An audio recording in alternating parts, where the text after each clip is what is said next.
Shalom, shalom, frères et sœurs. Dans le nom de Jésus-Christ, je vous salue.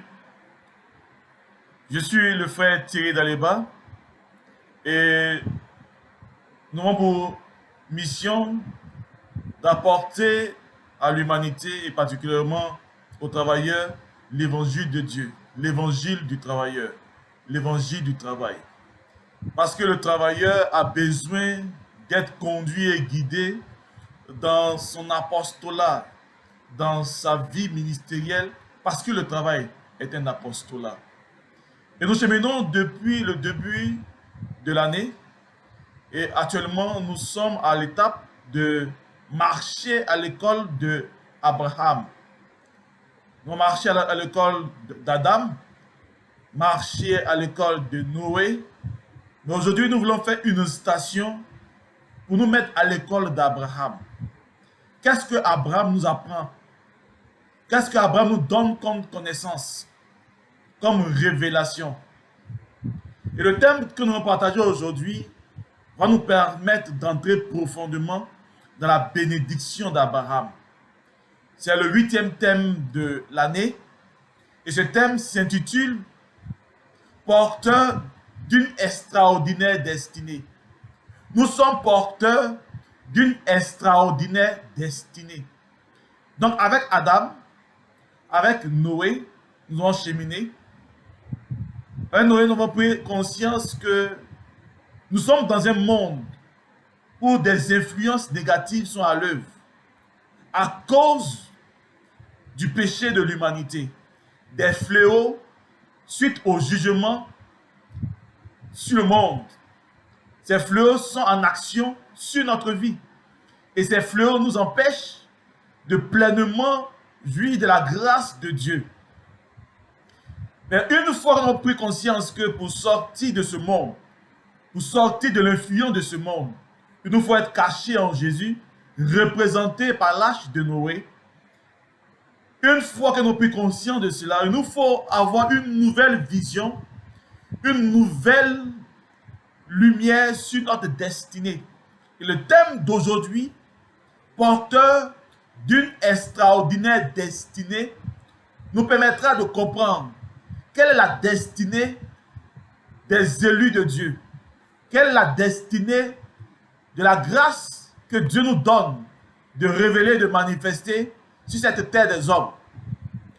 Et nous voyons que Abraham, qui est notre père des croyants, qui est le porteur de destinée, qui a expérimenté la vision, les 7 visions de Dieu, il a eu à parcourir dans sa vie des voyages. Et chaque voyage est une escale dans l'expérience de sa vie spirituelle. Il a commencé d'abord à habiter à Ur, et un matin, sous l'entremise et la direction de son père, il va quitter Ur pour aller à Charan. Arrivé à Charan, ils vont vivre, ils vont s'enrichir, mais la destinée première du père d'Abraham était d'aller à Canaan. Mais arrivé à Charan, la grâce de Dieu était tellement manifeste qu'ils se sont installés définitivement à Charan. Et un jour, Dieu va se révéler à Abraham pour lui dire: quitte ta parenté, quitte ta famille, quitte ton pays, quitte la maison de ton père et va vers le pays que je t'indiquerai. Et nulle part dans la Bible, on précise le pays que Dieu a indiqué. Mais comme Abraham avait déjà la direction de son père concernant Canaan, Abraham va quitter Charan pour aller à Canaan. Et arrivé à Canaan, il va poser des actions prophétiques. Il va avoir 7 visions. Et ces 7 visions vont fonder sa destinée prophétique. Malheureusement, face à l'adversité, la Bible dit que Abraham sera obligé d'aller en Égypte. Donc, cette expérience d'Abraham nous donne des enseignements, nous donne de vivre une réalité spirituelle. Dans notre partage qui a pour thème porteur d'une extraordinaire destinée, va s'articuler autour de 4 grands points. Le premier point, ce sera de décrire le monde en feu. Nous sommes dans un monde en feu. Un monde où tout brûle. Un monde où le diable est à l'œuvre. Donc le premier thème va permettre de comprendre en quoi le monde est en feu. Le deuxième thème, le deuxième point, va consister à éteindre les feux du monde ancien. Donc, tous ces feux du monde ancien que nous avons dévoilés dans le premier point, nous allons expliquer comment éteindre ce feu. Et une fois que ces feux étrangers sont éteints, en troisième point, nous allons voir allumer en l'homme les feux nouveaux. Allumer en l'homme les feux nouveaux. Et en quatrième point, par rapport à l'histoire de l'Égypte, nous allons définir et dévoiler les pièges à éviter pour réaliser une destinée extraordinaire. Donc, notre premier point, le monde en feu. Ce monde en feu est symbolisé par Ur, la ville natale d'Abraham. Nous allons nous poser la question de savoir qu'est-ce qui est en feu? Qu'est-ce qui brûle dans le monde? La première chose qui brûle dans le monde, c'est l'homme. L'homme est en feu. La nature humaine de l'homme est dénaturée. Et cette nature est en feu. Et cette nature dénaturée a suscité l'homme animal qui est éloigné de Dieu et l'homme charnel qui, malgré sa connaissance de Dieu, continue d'être guidé par la chair. Donc l'homme est en feu. L'homme a besoin de la grâce de Dieu. Parce que la vision de Dieu en l'homme est floue. Parce que le potentiel de Dieu en l'homme n'est pas manifeste. Parce que l'homme est conduit. L'homme est dirigé. L'homme est conduit par une lumière qui n'est pas la lumière de Dieu. Donc l'homme est en feu. Et l'homme a besoin d'une intervention divine. Le deuxième élément qui est en feu dans le monde, c'est la religion. Avec cette religion dénaturée manifestée par Caïn. Donc, la religion ne va plus dans le sens d'exalter le Dieu créateur. Mais la religion va dans le sens d'exalter l'homme, d'exalter la nature, d'exalter le démon et le diable. Et cette religion mondaine, même satanique, elle s'éloigne de la religion authentique de Dieu. Donc la religion est en feu. Et non seulement dans le monde, il y a des religions qui sont loin de Dieu, mais souvent même à l'église, à l'intérieur de l'église, il y a des pratiques de la religion qui s'éloignent de Dieu. Donc la religion est en feu. Un autre point de l'humanité en feu, c'est la famille. La famille est en feu. La famille est dénaturée. On voit que lors du péché d'Adam et d'Ève, une malédiction a frappé la famille. L'ordre de la famille, l'ordre divin de Dieu dans la famille a été renversé. Et nous constatons ça et là des conflits de famille. Souvent même avec l'expérience de Caïn, la sorcellerie de famille. Où ceux qui ont la flamme de Dieu, ceux qui ont l'esprit de Dieu, sont tués par les sorciers de leur famille. Donc nos familles sont en feu. Un autre point qui est en feu, en plus de la famille, il y a l'éducation, l'héritage social. Cette éducation est en feu parce que l'éducation a des maux, parce qu'il y a des conflits de génération, parce qu'en société, il y a opposition, parce qu'en société, il y a transmission de culture, il y a transmission d'informations, il y a transmission de connaissances qui sont éloignées de Dieu. Le monde, à travers l'éducation, aussi est en feu. L'éducation de l'homme est dénaturée. Un autre point de l'humanité qui est en feu, la société même est en feu. Nous voyons que dans cette société, il y a des pauvres. Dans cette société, il y a des marginaux, il y a des conflits de société, il y a des guerres, il y a une sorcellerie sociétale où des plus puissants écrasent les plus faibles. Notre société n'est pas à l'image de la société divine. Notre société est en feu. Un autre point qui est en feu, le travail et l'entreprise. Nous voyons que le travail, qui est à l'origine, devait être une source de bénédiction, est une source de servitude, est une source de malédiction. Il n'y a que des conflits à l'intérieur du travail. Une sorcellerie est manifestée à l'intérieur du travail. Des plus puissants, des marabouts, des influences négatives sont à l'œuvre à l'intérieur du travail, à l'intérieur de l'entreprise. Et cela a dénaturé le travail que Dieu a institué dans le jardin d'Éden. Le travail et l'entreprise sont aussi en feu. Face à tous ces feux, il nous faut les éteindre. Et Abraham, avec son père, avait compris que vivre dans ce monde, vivre vivre dans le schéma du monde tel qu'il est, ne leur permet pas de pouvoir exploiter et manifester le plein potentiel que Dieu a mis dans leur vie. Donc, le voyage qu'il va entreprendre, de quitter Ur pour aller s'installer à Chara, est une expérience spirituelle. Et cette expérience spirituelle correspond à éteindre les feux du monde ancien. Il nous faut éteindre les feux du monde ancien afin de pouvoir véritablement voir notre destinée l'accomplir.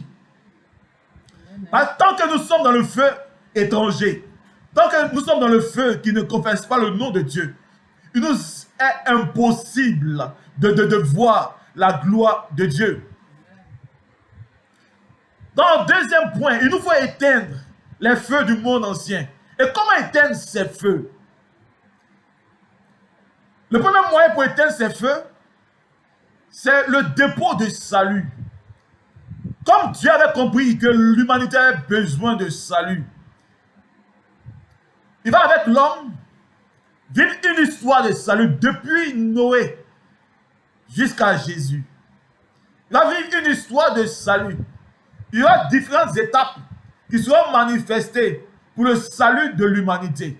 Et cette histoire qui est écrite dans la Bible, cette histoire est le dépôt de salut. Et qu'est-ce qui s'est passé pour que Dieu puisse opérer le salut à l'humanité? La première étape, Dieu va commencer à travailler avec Noé et Abraham. Et avec Noé et Abraham, Dieu va opérer dans une dimension de salut qu'on appelle le salut par élection. Dans une génération, Dieu va choisir une famille. Dieu va choisir une personne afin de porter le mandat de Dieu. Donc Dieu va choisir des hommes. Et ces hommes ont été choisis parce qu'ils marchaient avec Dieu. Donc, la première expérience de salut, c'est le salut par élection. C'est Dieu qui choisit. Ensuite, Dieu va expérimenter avec l'humanité une autre étape dans le salut.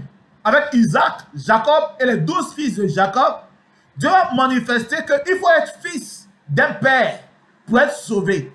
Et dans ce cas, Dieu montre que c'est le salut par filiation.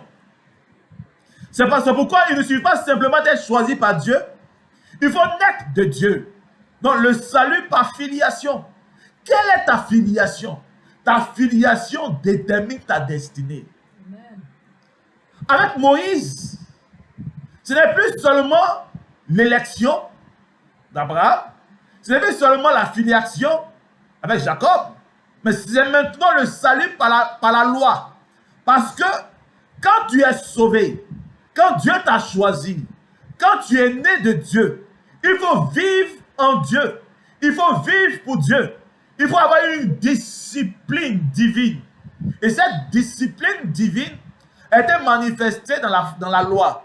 Parce que la loi montre qu'il faut servir Dieu à travers le ministère de libéralité, à travers l'offrande, à travers le service, à travers la prière, à travers les œuvres.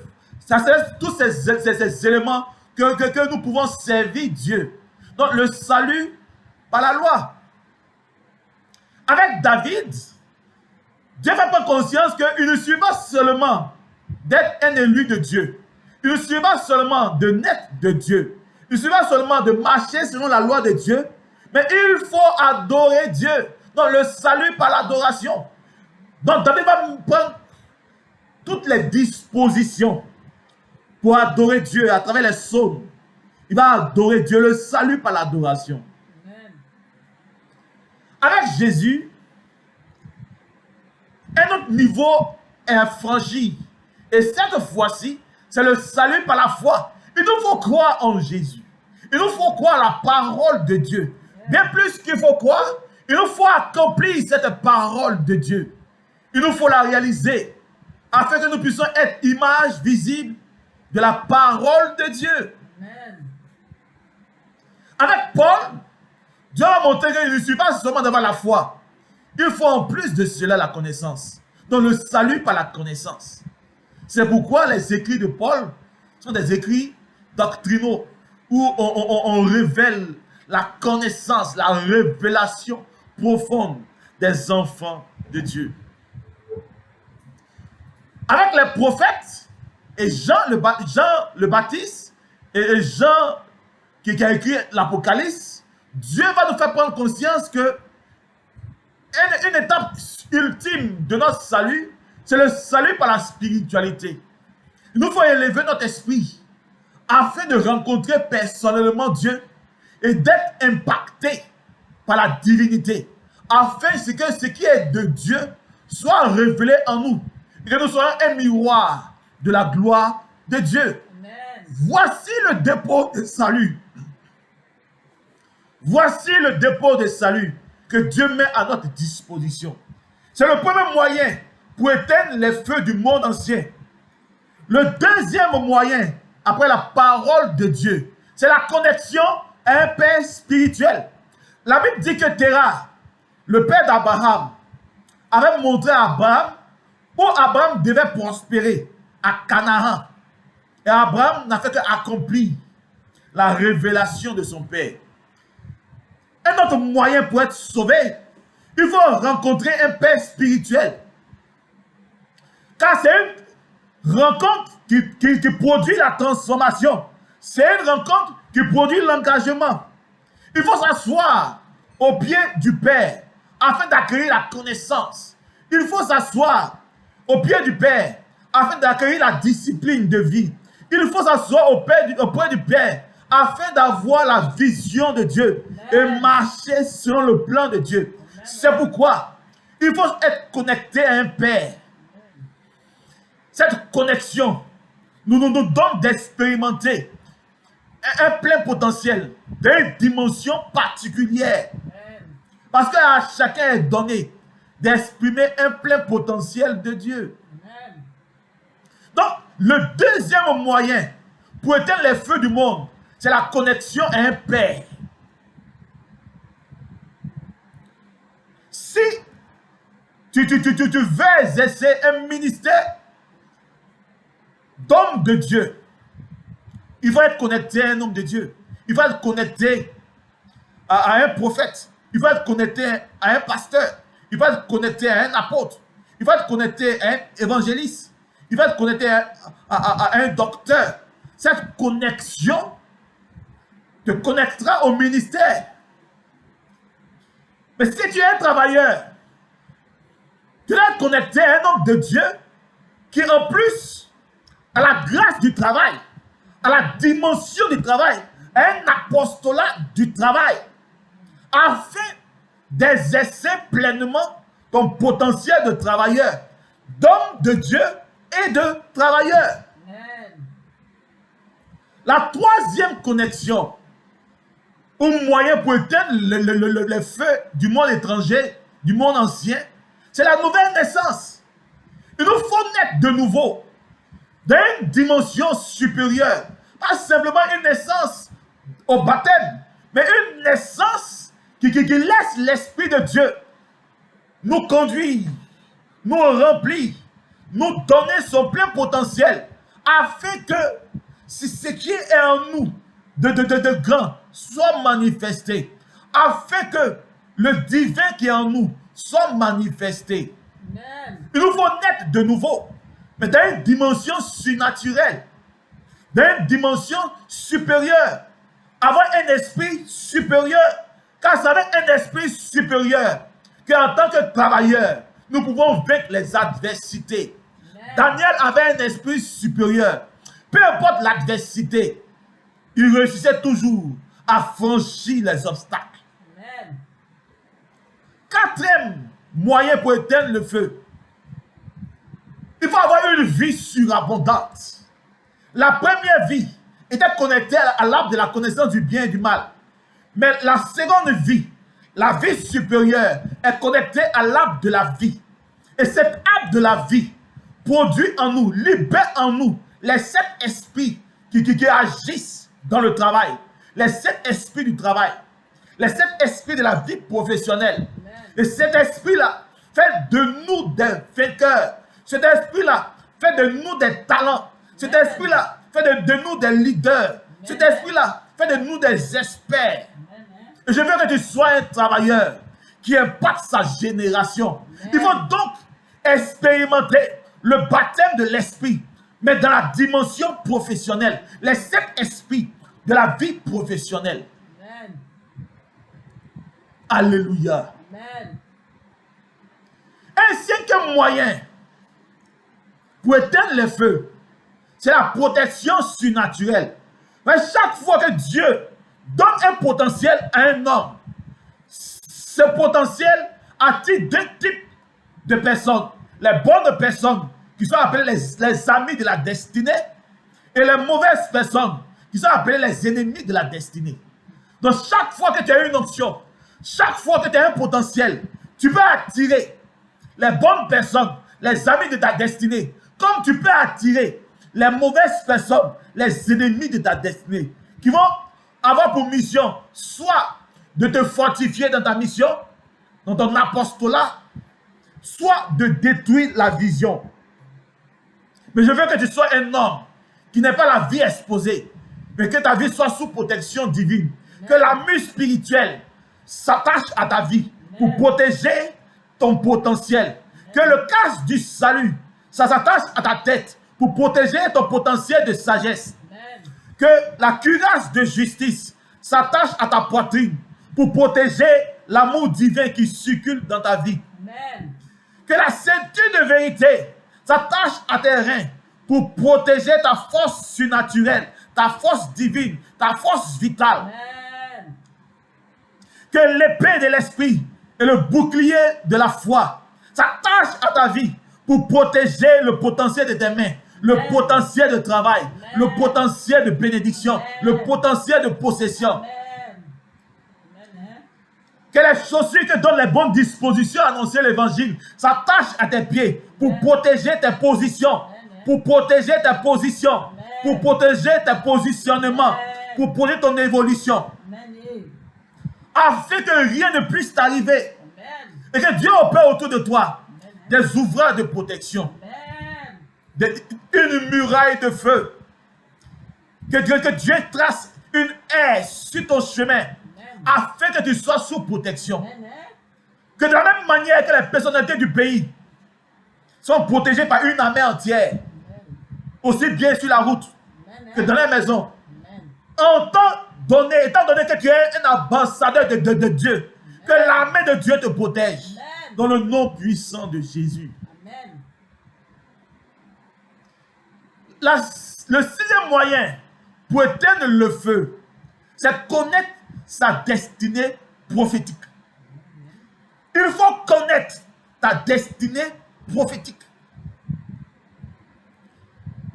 Mais pour avoir la connaissance de la destinée prophétique, nous ne voyons que pour que Joseph ait les rêves, il a fallu qu'il ait le manteau de son père. Donc le manteau du père spirituel attise tes sens spirituels afin d'avoir la révélation. À force d'entendre la parole du Père, tes sens spirituels sont attisés. Et ces sens spirituels vont s'ouvrir à ta réalité divine afin que tu aies la révélation. Et que tu comprennes que dans la dimension de Dieu, Le travail s'opère dans 4 dimensions. Il y a 4 dimensions dans le travail. 4 dimensions. Quand le peuple de Dieu était en Égypte, le peuple de Dieu a manifesté le travail de la dimension naturelle. Et dans cette dimension, c'est ce que tu as appris à l'école. C'est ce que la suite t'a donné comme apprentissage. Ce que tu as acquis de tes parents. Tu as acquis de toi-même. Ce que tu as acquis qui détermine ton travail, qui détermine ton potentiel. Si tu as appris à l'école la chimie, ça détermine ton travail de chimiste. Tu as appris à l'école la qualité, ça détermine ton travail de qualité. Tu as appris à l'école la mécanique, ça détermine ton travail de mécanicien. Donc, il faut que tu puisses comprendre que dans la dimension naturelle, c'est ce que nous avons acquis comme éducation, comme potentiel qui détermine notre travail. Amen. Mais quand le peuple de Dieu sort de l'Égypte, il va au Sinaï. Et là, Dieu leur donne un autre travail. En plus du travail naturel. Et là, le travail était de servir Dieu dans le sanctuaire. Donc, la deuxième dimension du travail, c'est la dimension spirituelle. Le travail spirituel. L'homme est appelé à exercer un travail spirituel.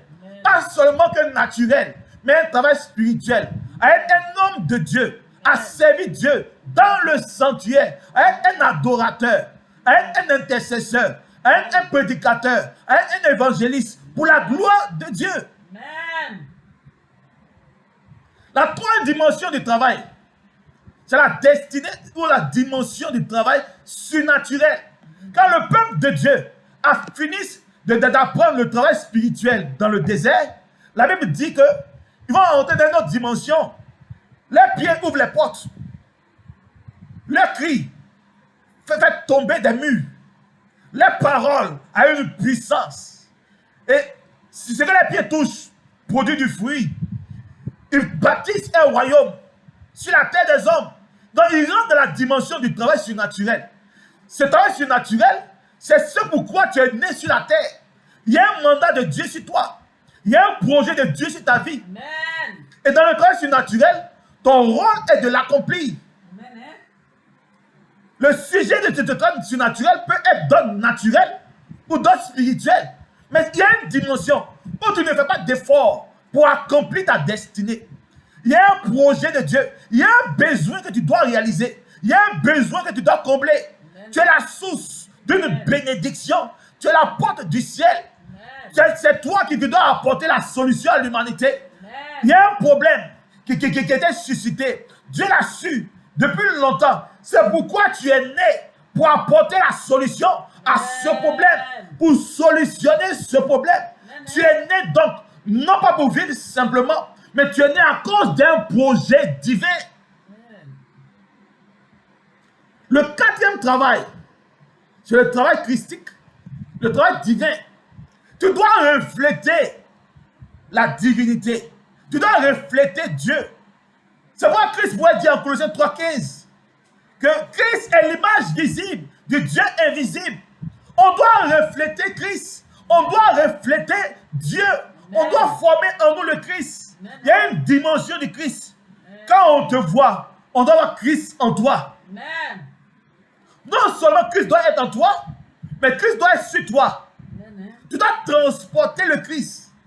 Tu dois révéler le Christ à l'humanité.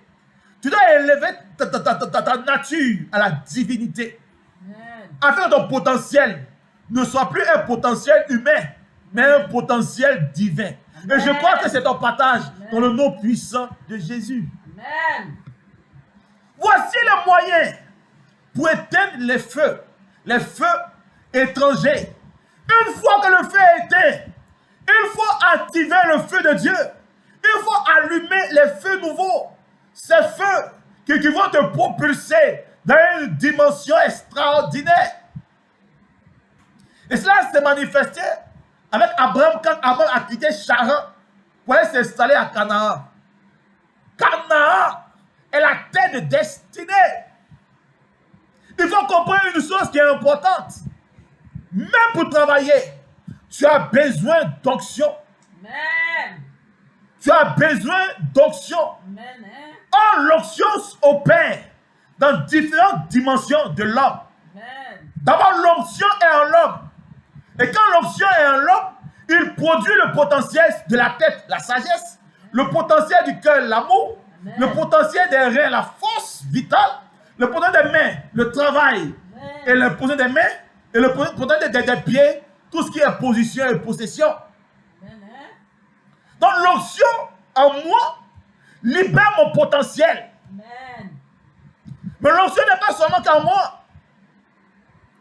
À un moment donné, l'onction qui est en moi déborde sur moi. L'onction sur moi. L'onction sur moi est comme un feu. C'est un revêtement de puissance. Afin que je sois le royaume de Dieu. Afin que je transporte le royaume de Dieu. Afin que la puissance de Dieu soit révélée, manifestée par moi.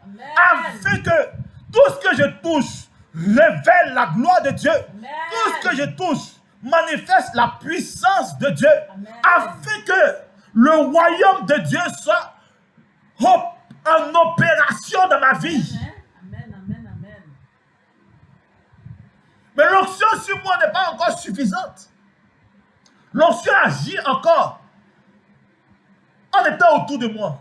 L'onction autour de moi. Et cette onction autour de moi produit l'impact.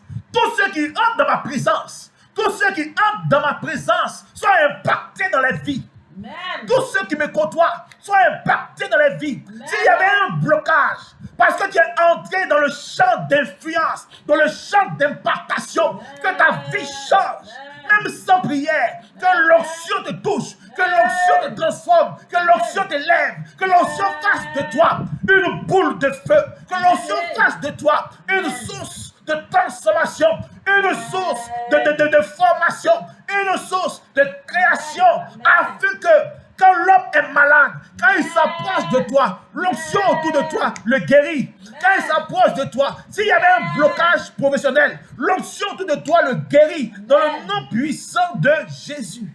Amen. Mais l'onction n'agit pas seulement autour de moi. Il y a une quatrième dimension de l'onction. L'onction loin de moi. Donc, il y a l'onction en moi, l'onction sur moi, l'onction autour de moi, et l'onction loin de moi. Et l'onction loin de moi, c'est cette onction que j'utilise aujourd'hui. Tu es loin, tu me regardes par les masses médias, mais la puissance de Dieu te rejoint là où tu te trouves, afin que l'onction loin de moi agisse dans ta vie, que l'onction loin de moi te transforme, que l'onction loin de moi agisse puissamment pour bouleverser ta vie. Voici l'expérience que Dieu nous donne de vivre dans la dimension de l'onction. Amen. Et quand l'onction est là, quand l'onction brûle en moi, il produit le renouvellement de l'intelligence. Mes sens spirituels doivent être transformés.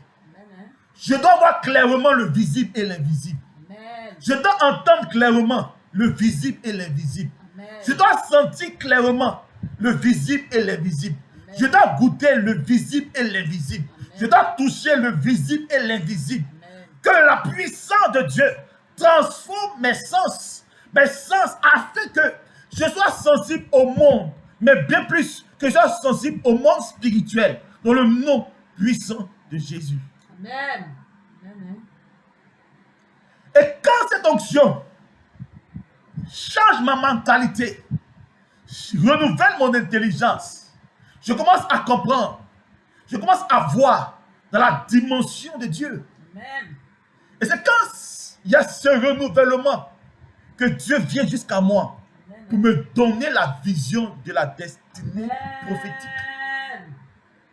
Mais qu'est-ce qu'une vision? Mais c'est une lumière, c'est une révélation, c'est un projet de Dieu, une mission à réaliser, un objectif à atteindre, une image de mon futur. C'est ça qu'est la vision. Et donc Dieu vient jusqu'à moi pour me révéler pourquoi je suis sur la terre. Et quand la vision se manifeste, il y a des éléments dans la vision Quelle est la raison de la vision? Amen. Dieu donne toujours cette raison. Que veut dire la vision? Que faire pour Dieu par rapport à cette vision? Comment le faire? Où le faire? Et quand tu reçois la vision te révèle le but de ta naissance sur la terre. La vision te dit comment tu dois accomplir ta destinée sur la terre. La vision te dit où tu dois accomplir cette destinée. La vision te dit quel est le prix que tu dois payer pour cette destinée. Et quand tu as cette vision, tu as un repère, tu as une orientation, tu as une motivation, tu reçois un mandat, tu reçois une onction pour accomplir la vision. Alléluia. Amen. Mais la vision, pour qu'elle soit parfaite, se décompose en 7 étapes. La Bible dit qu'Abraham a eu 7 visions depuis qu'il était avec son père à Charan jusqu'à Canaan. Il a eu 7 visions. Et les 7 visions qu'il a eues étaient les 7 fondations de la vision prophétique. Amen. Les 7 fondations de la vision prophétique. Amen. Dans la Bible nous dit qu'en Genèse chapitre 12, verset 1 à 5, il est la première vision. Et dans cette vision, Dieu lui révèle les 7 bénédictions attachées à sa vie. Amen. Première bénédiction, la productivité. Deuxième bénédiction, être béni. Troisième bénédiction, la grandeur. Quatrième bénédiction, être source de bénédiction pour une famille, pour Amen. sa famille. Amen. Cinquième bénédiction, bénis ceux qui te bénissent. Amen. Sixième bénédiction, maudis ceux qui te maudissent. Amen. Et septième bénédiction, être une source de bénédiction pour toutes les familles. Amen. Quand donc Dieu révèle à Abraham la vision, la première chose qu'il lui donne d'expérimenter, c'est de connaître quelles sont les 7 bénédictions attachées à sa vie. Donc la première étape, la première fondation de la destinée prophétique, c'est de connaître les bénédictions attachées à ma destinée prophétique. Amen. Quelles sont les bénédictions attachées à ma destinée prophétique? Amen. 7 bénédictions qui sont attachées à ma destinée prophétique. Quand Abraham a la deuxième vision, en Genèse chapitre 12, 5 à 9, quand il a la deuxième vision à Canaan, la Bible dit qu'il prend conscience du potentiel de patrimoine que Dieu lui donne. La deuxième fondation de la vision, c'est connaître le champ d'influence dans lequel ma destinée prophétique doit s'accomplir. Amen. Je dois connaître le champ d'influence. Quel est mon champ d'influence? Dans quel territoire je dois me réaliser? Je dois identifier mon champ d'influence. Je dois connaître mon champ d'influence afin de constituer un héritage pour mes enfants. Amen.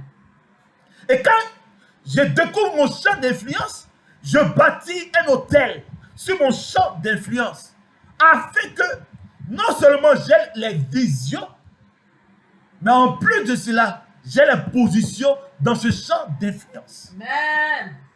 Et c'est ce qu'Abraham a fait en bâtissant un hôtel à Morée et un hôtel à Bethel. L'hôtel de Morée était le symbole de l'hôtel des visions. Ma destinée, mon champ d'influence. Mon champ d'influence est Canaan. Mon champ d'influence c'est le secteur primaire, l'agriculture. Mon champ d'influence c'est le secteur secondaire, l'industrie. Mon champ d'influence c'est le secteur tertiaire, le commerce. Mon champ d'influence c'est le secteur financier. Quel est mon champ d'influence? Je me mets dans mon champ d'influence. Je m'établis dans mon champ d'influence. Et je bâtis un hôtel dans mon champ d'influence. Et quand je bâtis l'hôtel de Morée, cet hôtel me donne les visions, les rêves attachés à mon champ d'influence. Quand je bâtis l'hôtel de Bethel, cet hôtel me donne les positions attaché à mon champ d'influence. Amen. Amen. Mais il faut donc connaître ton champ d'influence, mais établir les hôtels qui te donnent la vision, qui te donnent les rêves, attachés au champ d'influence, qui te donnent les positions, attachées à ton champ d'influence. C'est la deuxième fondation de la destinée prophétique. Amen. La troisième fondation, la Bible dit qu'en Genèse chapitre 12 à 14, Abraham va se séparer de Lot. Il va se séparer de Lot. Après son voyage en Égypte, il va se séparer de Lot. Troisième fondation, se séparer de la mentalité des personnes et des biens qui limitent l'accomplissement de ma destinée prophétique. Il faut se séparer de la mauvaise mentalité. Il faut se séparer des mauvaises personnes qui influent négativement sur ma destinée. Amen. Il faut se séparer des biens qui m'empêchent d'entrer profondément dans ma destinée. Amen. La troisième fondation, c'est la séparation, c'est le détachement au monde, c'est le détachement à tout ce qui est mondain, à tout ce qui est limité, à tout ce qui est Chanel, mentalité Chanel, personne Chanel, bien Chanel. Cela te limite dans l'accomplissement de ta destinée. Il faut te séparer, il faut sortir du monde, il faut t'affranchir du pouvoir de la chair, de la mentalité Chanel, des personnes et des biens qui ne confessent pas le nom de Dieu, mais qui te retournent en arrière. Il faut payer le prix du jugement dans ta vie, afin que tu puisses voir les limites du pays que Dieu te donne en destinée. Amen. Il y a un champ d'influence, mais il y a un pays d'influence où tu dois exercer ta destinée. Je prophétise dans ta vie. Je déclare dans ta vie que Dieu te fasse découvrir ton champ d'influence, que Dieu te fasse découvrir ta mentalité de criquet, ta mauvaise mentalité qui t'empêche de voir, de comprendre et d'agir. Que Dieu te fasse découvrir quelles sont les personnes qui sont les ennemis de ta destinée, quels sont les biens qui sont les ennemis de ta destinée, afin de t'en détacher. Amen.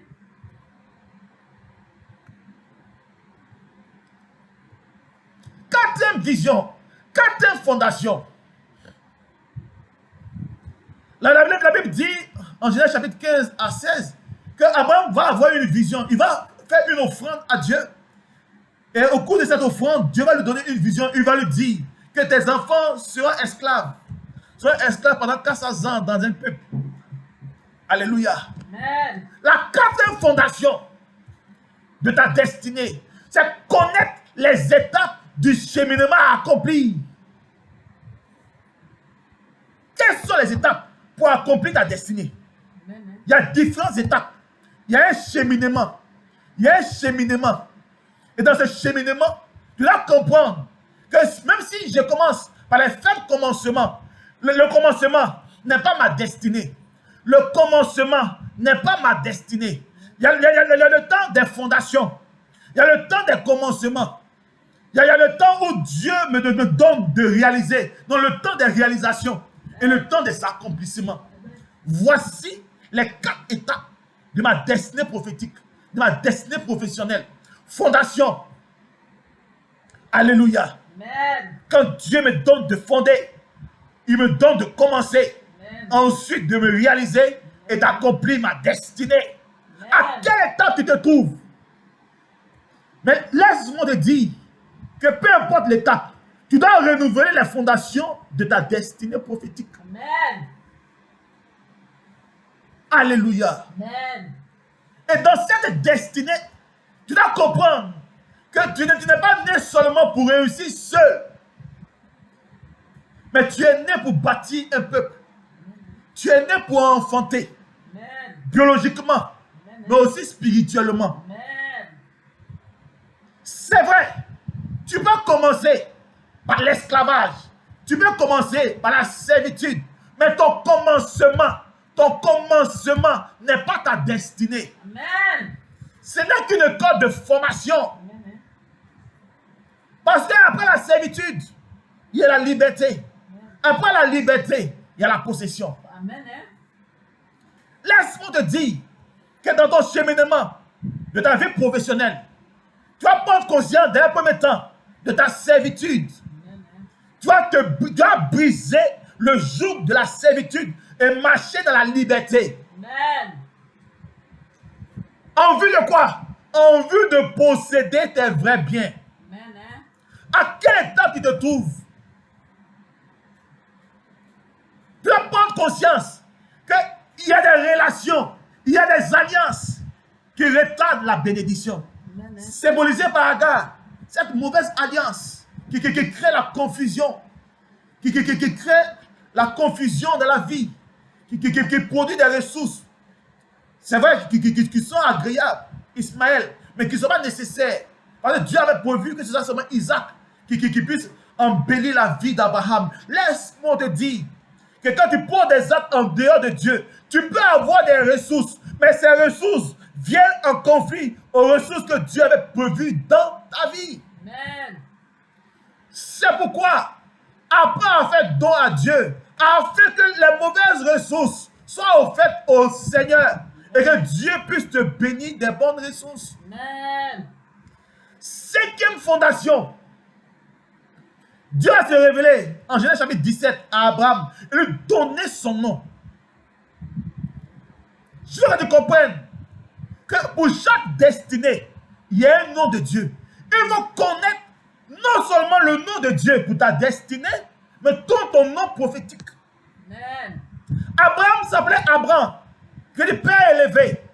Parce que pour lui, sa propre élévation, sa propre gloire était suffisante. Amen. Faire des enfants, réussir, de manière seule, c'était suffisant. Or, ce n'était pas sa destinée. Dieu le destinait à une source de bénédiction afin que sa vie impacte une multitude. Amen. Et par rapport à sa destinée, Dieu lui donne le nom de destinée à Abraham, père d'une multitude. Amen. Hein? Le nom d'Abraham contient sa destinée. À chacun, Dieu donne un nom prophétique. Amen. Ton nom prophétique, ça peut être Josué. Ton nom prophétique, ça peut être David. Ton nom prophétique, ça peut être Salomon. Ton nom prophétique, ça peut être Daniel. Quel est ton nom prophétique? Il y a un nom en toi qui doit allumer ta destinée. Amen. Il y a un nom en toi qui doit te révéler dans toute ta gloire. Amen. Il y a un nom en toi qui doit révéler le potentiel qui est en toi. Amen. Il y a un nom en toi qui doit mobiliser la force divine en toi. Amen. Il y a un nom en toi qui doit bouleverser ton identité. Amen. Quel est ton nom prophétique? Chaque fois que Dieu donne une destinée, il donne le nom de la destinée. Quel est ton nom prophétique? Quand Jésus est manifesté, son nom prophétique est Christ. Quel est ton nom prophétique? Quand Simon est manifesté, son nom prophétique est Pierre. Quel est ton nom prophétique? Jean, son nom prophétique est Tonnerre. Quel est ton nom prophétique? Tu as un nom prophétique. Tu as un nom prophétique. Je déclare et je prophétise que Dieu te révèle ton nom prophétique. Amen.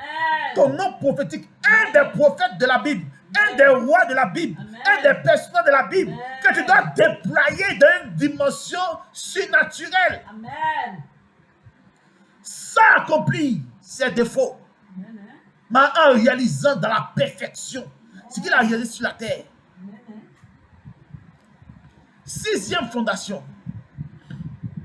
La Bible dit que quand Lot est sorti, il est là à Sodome et à Gomorrhe.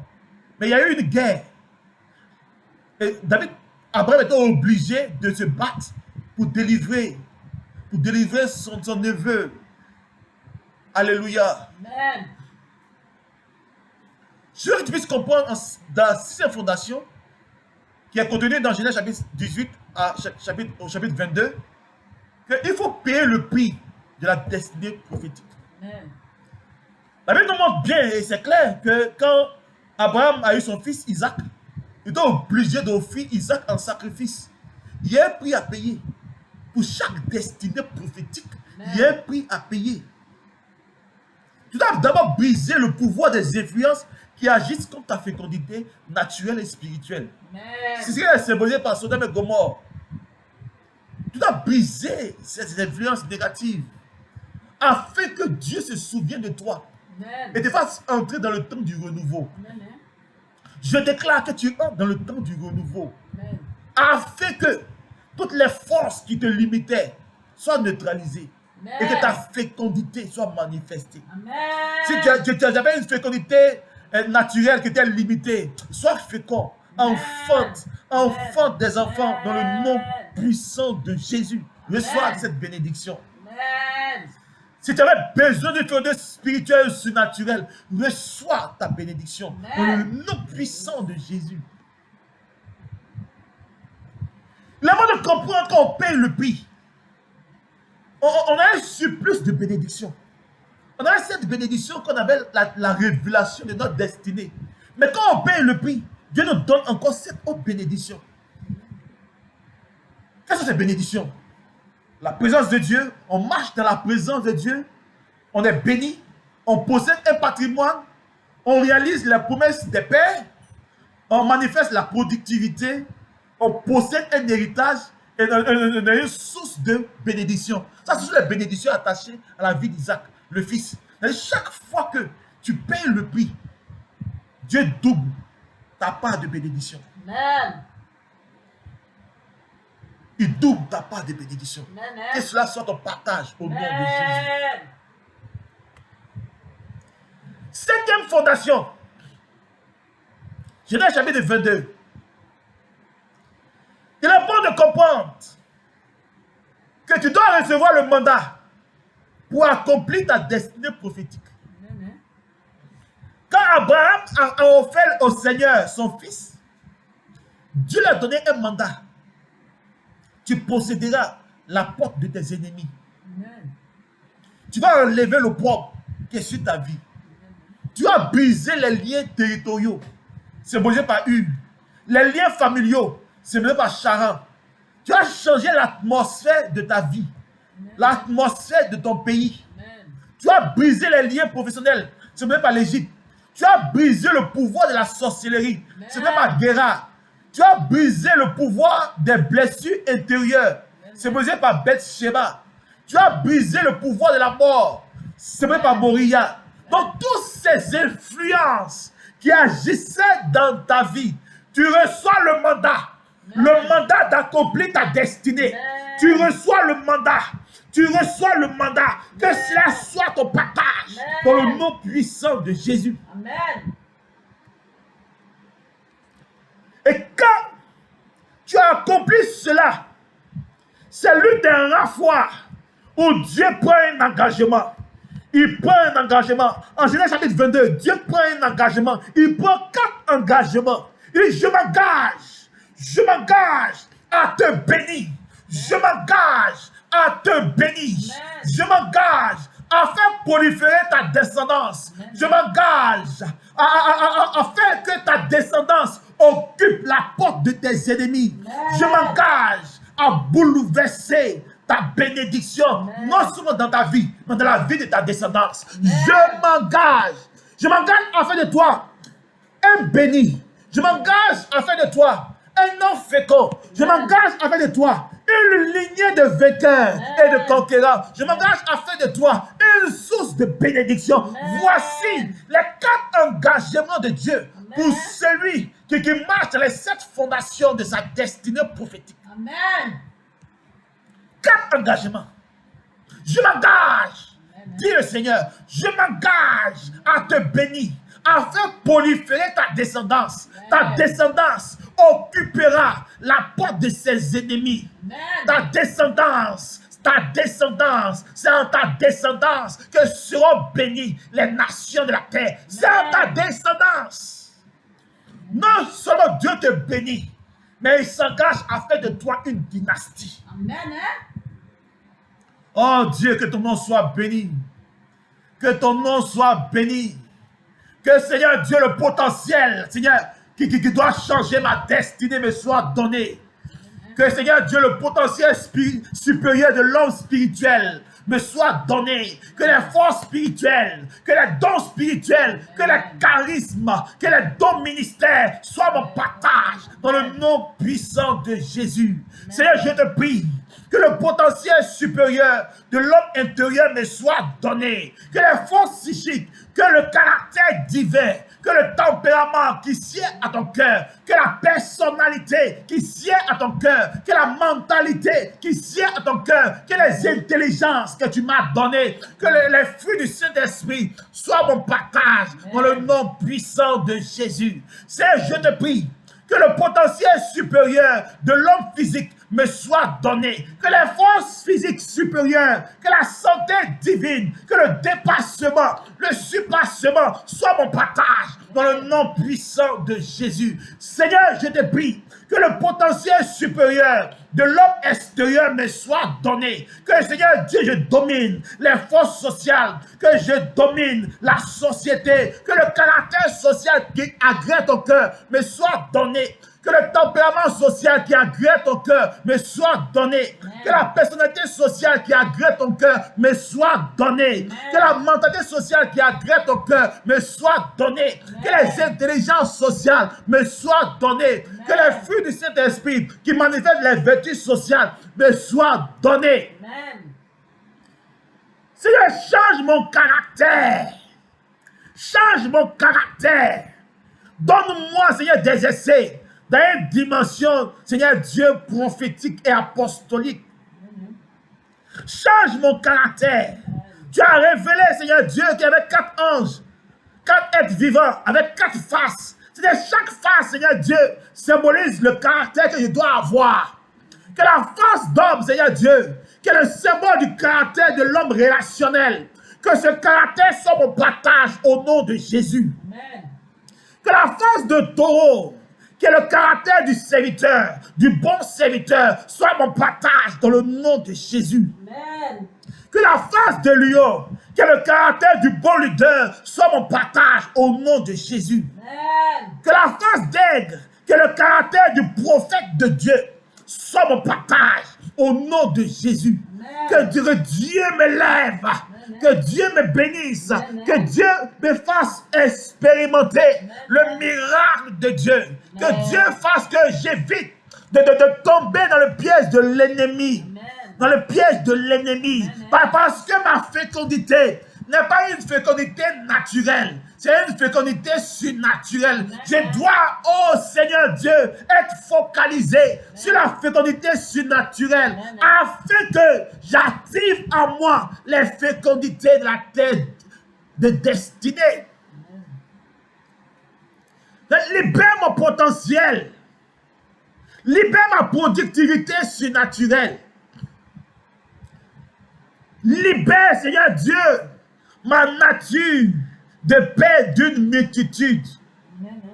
Que je quitte la dimension simple d'élever, de paix élevée, pour entrer dans la dimension de paix d'une multitude. Amen. Que la grâce de Dieu me fasse prendre conscience que je dois m'attacher non pas au paix charnel, mais au paix spirituel, Amen. Qui sont capables de changer, de bouleverser ma destinée. Amen. Seigneur mon Dieu, je veux te prier, Seigneur, afin que, Seigneur, mon travail ne soit pas une servitude, mais un service béni. Amen.